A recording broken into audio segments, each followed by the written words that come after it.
2 लाख कोटींच्या जागांसाठी शहांनी काल मुस्लिमांचं लांगुल चालन केलं।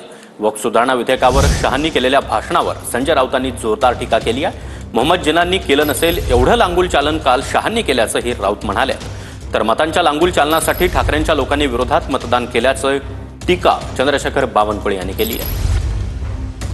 काल जर तुम्ही अमित शहांचं भाषण ऐकलं असेल तर मुस्लिमांचं इतकं लांगुल चालन बॅरिस्टर जिनाने सुद्धा केलं नसेल, ओबीसीने केलं नसेल आणि शहाबुद्दीनने केलं नसेल। इतक्या भयंकर पद्धतीनं काल त्यांचं भाषण मुस्लिम लांगुल चालवण्याचा एक अत्युच्च नमुना होता।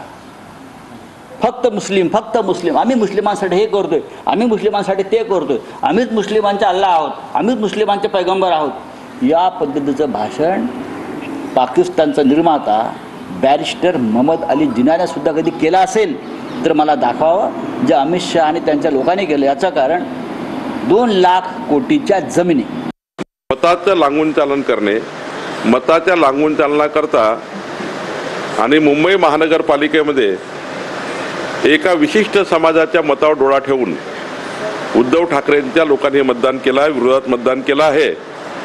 पण आता हिंदुत्ववादी जे कार्यकर्ते आहे महाराष्ट्रातले, जे उद्धव ठाकरेच्या शिवसेनेत आहे, ते शिवसेना सोडण्याच्या मानसिकतेत आले आहे। मला सकाळपासून कालही आताही एक मेसेज आला आहे की उद्या मला पक्षप्रवेश करायची आहे, तर मी मंगळवारी पक्षप्रवेश घेणार आहे।